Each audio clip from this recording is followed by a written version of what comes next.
ठीक पहले ममता को बड़ी चुनौती देने वाला ओवैसी हुमायूं का गठबंधन टूट गया है। ओवैसी ने बंगाल में अकेले चुनाव लड़ने का ऐलान कर दिया है। क्या इससे आसान होगी ममता की राह? क्या टूट गया हुमायूं का ममता को सत्ता से हटाने का सपना? क्या हुमायूं ने मुसलमानों को दिया धोखा?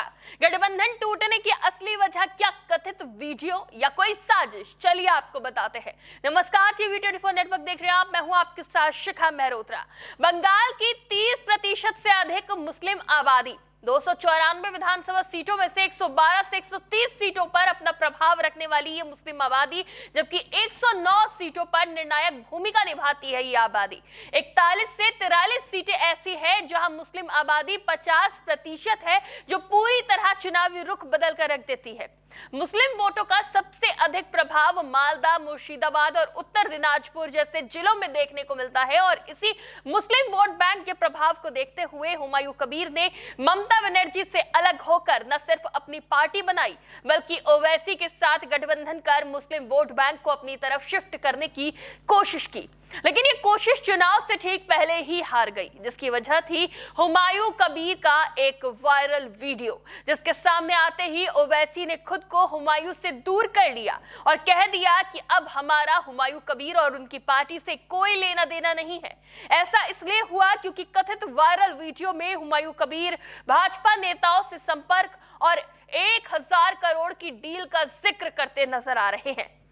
टीएमसी ने बुधवार को एक वीडियो जारी किया था, जिसमें कबीर को किसी दूसरे व्यक्ति के साथ चुनावी रणनीतियों पर चर्चा करते हुए दिखाया गया था। इस स्टिंग वीडियो में उन्हें कथित तौर पर यह कहते हुए सुना जा रहा है कि वो बीजेपी के वरिष्ठ नेताओं के संपर्क में थे और उन्होंने तृणमूल कांग्रेस को हराने के लिए 1000 करोड़ रुपए की डील की थी।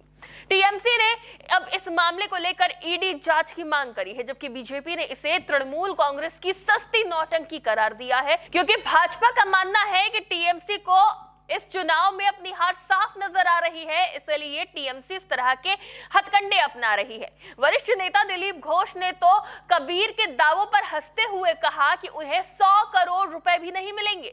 ये वीडियो सामने आने के बाद ओवैसी ने तुरंत हुमायूं कबीर से दूरी बना ली है। शायद उन्होंने भी ये सोचा होगा कि हुमायूं कबीर के साथ साथ ओवैसी पर भी भाजपा की बी टीम होने का टैग न लग जाए। असदुद्दीन ओवैसी की एआईएमआईएम ने अपने बयान में कहा कि बंगाल के मुसलमान सबसे गरीब, उपेक्षित और शोषित समुदायों में से एक है। दशकों तक धर्मनिरपेक्ष शासन रहने के बावजूद उनके लिए कुछ भी नहीं किया गया। किसी भी राज्य में चुनाव लड़ने के पीछे एआईएमआईएम की नीति ये है कि हाशिए पर पड़े समुदायों की अपनी एक स्वतंत्र राजनीतिक आवाज हो। हम बंगाल चुनाव स्वतंत्र रूप से लड़ेंगे और आगे किसी भी पार्टी के साथ हमारा कोई गठबंधन नहीं होगा। अब जब असदुद्दीन ओवैसी ने अकेले चुनाव लड़ने का ऐलान कर दिया है, तो सवाल ये भी उठता है कि बंगाल में ओवैसी की पार्टी एआईएमआईएम कितनी सीटों पर चुनाव लड़ पाएगी, क्योंकि पहले चरण के लिए नामांकन प्रक्रिया पूरी हो चुकी है। दूसरे चरण के लिए भी नामांकन की समय सीमा खत्म हो चुकी है। पहले चरण के 52 सीटों के लिए कुल 1586 उम्मीदवारों ने 2304 नामांकन पत्र भरे हैं।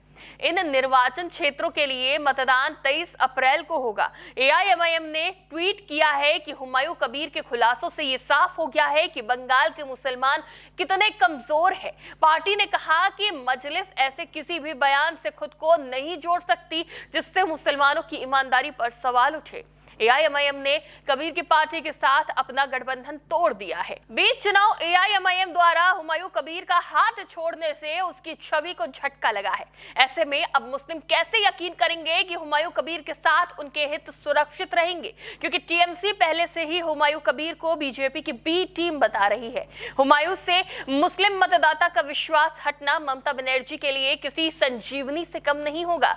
हुमायूं ओवैसी की रैलियों में उमड़ती भीड़ ममता बनर्जी की टेंशन लगातार बढ़ा रही थी। एक तरफ भाजपा ममता के लिए चुनौती थी, तो दूसरी तरफ हुमायूं ओवैसी का गठबंधन, जहां हुमायूं कबीर 100 से ज्यादा सीटों पर मुस्लिम कैंडिडेट उतार कर ममता के मुस्लिम वोट बैंक में सेंधमारी की फिराक में थे।